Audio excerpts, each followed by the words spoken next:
வணக்கம். இன்றைக்கி நம்ம பார்க்க போகிற சமையல் என்னென்னு பார்த்திங்கன்னா, ஒரு 2 விதமான ரசம் தான் பார்க்க போகிறோம். ரெண்டுமே வித்தியாசமாக இருக்கும். ஃபஸ்ட்டு பார்க்க போகிறது வெங்காய ரசம். நல்ல எதிர்ப்பு சக்தியும் கிடைக்கும். வாங்க எப்படி செய்யலாங்கிறத பார்க்கலாம். ரெண்டாவதாக பார்க்க போகிறது தேங்காய் பால் ரசம். ரெண்டுமே சூப்பராக இருக்கும். குறைவான சாதத்துக்கு இந்த ரசம் ஊற்றி சாப்பிட்டு பாருங்கள், அட்டகாசமாக இருக்கும். வாங்க இந்த 2 ரசமும் எப்படி செய்யலாங்கிறத பார்க்கலாம். ஒரு குக்கர் எடுத்துக்கலாம். மெஷரிங் கப்பில் 1/4 கப் அளவுக்கு துவரம்பருப்பு சேர்த்துக்கலாம். 1 டேபிள் ஸ்பூன் அளவுக்கு பாசிப்பருப்பு சேர்த்துக்கலாம். அதை நல்லா கழுவிட்டு வந்துட்டு பார்க்கலாம். இப்போ இதில் தேவையான அளவுக்கு தண்ணி சேர்த்துக்கலாம். இப்போ தண்ணி சேர்த்தாச்சு. இப்போ 2 தக்காளியை சேர்த்துக்கலாம். இது மாதிரி 4ஆக கட் பண்ணிவிட்டு சேர்த்துக்கோங்க. இப்போ இதில் எண்ணெய் சேர்த்துக்கலாம் பொங்கி ஊற்றாமல் இருக்கிறதுக்கு. 1/4 டீஸ்பூன் மஞ்சத்தூள். இப்போ குக்கரை மூடி வச்சுட்டு அதில் ஒரு 5 விசில் விட்டுட்டு ஸ்டீம் போனதுக்கப்புறம் பார்க்கலாம். மிக்ஸி ஜாரை எடுத்துக்கலாம். 1 டீஸ்பூன் போல் சீரகம், அதே அளவுக்கு 1 டீஸ்பூன் மிளகு. இப்போ இது ரெண்டையும் நல்லா பொடிச்சிட்டு வந்துட்டு பார்க்கலாம். இப்போ இன்னொரு மிக்ஸி ஜாரில் 1/4 கப் அளவுக்கு துருவன தேங்காய் சேர்த்துருக்கேன். இதை நல்லா கொஞ்சமாக தண்ணி ஊற்றி கெட்டியான தேங்காய் பாலை எடுத்து தனியாக வச்சுக்கலாம்.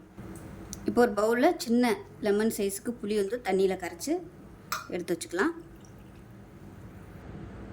இப்போ பாருங்கள், வேக வச்ச பருப்பும் தக்காளியும் நல்லா வெந்துருச்சு. இப்போ இது வந்து இந்த தக்காளியை நல்லா மசிச்சு விட்டுக்கலாம். தக்காளியும் பருப்பையும் மசிச்சுட்டு அந்த தோலை மட்டும் தனியாக எடுத்துடலாம்.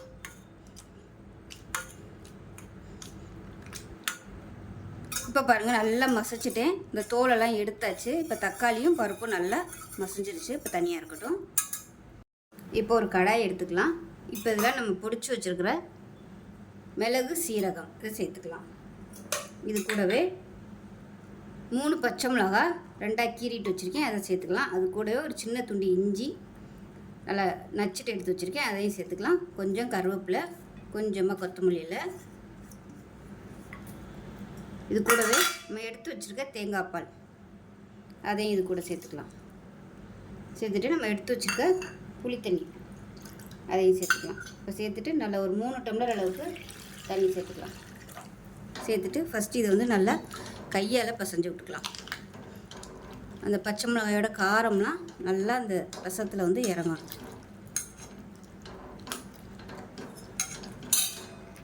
இப்போ நல்லா கையை வச்சு நல்லா மசிச்சு விட்டுக்கணும். மசிச்சு விட்டுட்டு இப்போ பாருங்கள், நம்ம எடுத்து வச்சுருக்க அந்த பருப்பு தக்காளி அதையும் சேர்த்துக்கலாம். மசிச்சு வச்சுருக்கிறத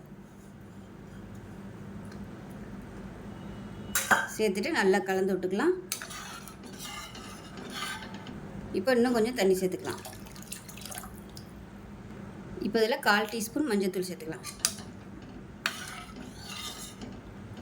இப்போ இதில் உப்பு தேவையான அளவுக்கு சேர்த்துட்டு கேஸ் ஆன் பண்ணிக்கலாம். இப்போ வந்து நல்லா கொதிக்கட்டும். ரொம்ப நேரம் கொதிக்க விடக்கூடாது. தளதளன்னு கொஞ்சம் ஒரு நிமிஷம் கொதிச்சா போதும். ஏன்னா ஏற்கனவே எல்லாமே வேக வச்சு தான் போட்டிருக்கோம் தக்காளியெல்லாம். அதனால் அந்த புளியோட பச்சை வாசனை போகிற அளவுக்கு மட்டும் கொதிச்சா போதும்.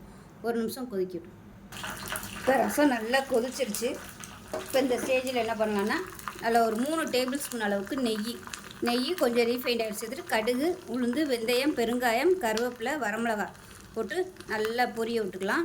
இந்த வரமிளகாய் நல்லா கருக வறுக்கணும், அப்போ தான் நல்லா வாசமாக இருக்கும். இப்போ பாருங்கள், இந்த அளவுக்கு வரமிளகாய் நல்லா கருக வறுக்கணும், அப்போ தான் நல்லாயிருக்கும். இப்போ அப்படியே எடுத்து தாளிப்பு இந்த ரசத்தில் சேர்த்துக்கலாம். அவ்வளோதான், கேஸ் அமர்த்திடலாம். ஒரு சூப்பரான மிளகு ரசம் ரெடி ஆயிடுச்சு. தேங்காய் பால் மிளகு ரசம் சூப்பராக இருக்கும். கண்டிப்பாக இதே மாதிரி செஞ்சு பாருங்கள். சுடு சாதத்துக்கு நல்ல சாதத்தை குழைய விட்டு இந்த ரசம் ஊற்றி சாப்பிட்டிங்கன்னா சூப்பராக இருக்கும். ஒரு மிக்ஸி ஜார் எடுத்துக்கலாம். இதில் வந்து 3/4 டேபிள் ஸ்பூன் மிளகு சேர்த்துக்கலாம். 1/2 டேபிள் ஸ்பூன் சீரகம் சேர்த்துக்கலாம். 3 வரமிளகாய் சேர்த்துக்கலாம். இப்போ இது 3ஐயும் நல்லா அரைச்சிக்கலாம். இப்போ அதே மிக்ஸி ஜாரில் ஒரு பச்சை மிளகாய் சேர்த்துக்கலாம். இந்த சைஸுக்கு சின்னதாக 2 துண்டு இஞ்சி, ஒரு 5 பல் பூண்டு. இப்போ இதையும் குறைன்னு அரைச்சிக்கலாம். இப்போ அதே மிக்ஸி ஜார் எடுத்துக்கலாம். 10லேருந்து 12 சின்ன வெங்காயம் சேர்த்துக்கலாம். இதையும் குறைன்னு அரைச்சிக்கலாம். இப்போ ஒரு பேன் எடுத்துக்கலாம். இதில் வந்து நெய் சேர்த்துக்கலாம். இப்போ இதில் எண்ணெய் கொஞ்சம் சேர்த்துக்கலாம். ஒரு 2 டீஸ்பூன் போல் எண்ணெய் சேர்த்துக்கலாம். இப்போ எண்ணெய் நல்லா சூடாயிருச்சு. 1 டீஸ்பூன் போல் கடுகு உளுந்து சேர்த்துக்கலாம். கொஞ்சமாக வெந்தயம் சேர்த்துக்கலாம்.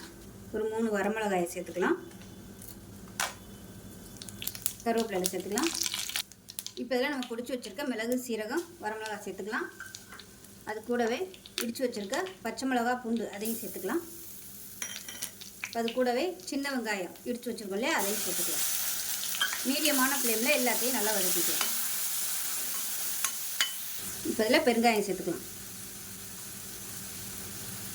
சேர்த்துட்டு நல்லா வதக்கி வச்சுக்கலாம். மீடியமான ஃப்ளேம்லேயே வதக்கி விட்டுக்கோங்க. இப்போ இதில் பார்த்தீங்கன்னா 2 தக்காளி மிக்சியில் அடித்து வச்சுருக்கேன். அது கூடவே சின்ன லெமன் சைஸுக்கு புளியும் கரைச்சிட்டு இதோட சேர்த்து வச்சுருக்கேன். இப்போ இந்த இதை சேர்த்துக்கலாம். இப்போ இது கூடவே ரசத்துக்கு தேவையான தண்ணி சேர்த்துக்கலாம்.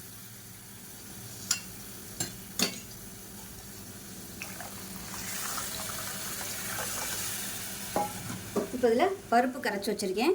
அது வந்து ஒரு 1/4 கப் அளவுக்கு சேர்த்துக்கலாம். சேர்த்துட்டு கலந்து விட்டுக்கலாம்.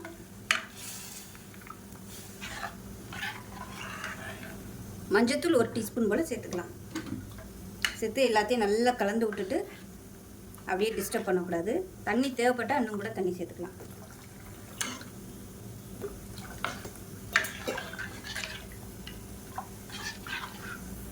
இப்போ எல்லாமே நல்லா கலந்து விட்டாச்சு. அப்படியே கொதிக்கட்டும். அப்படியே நுர கட்டி வரணும்.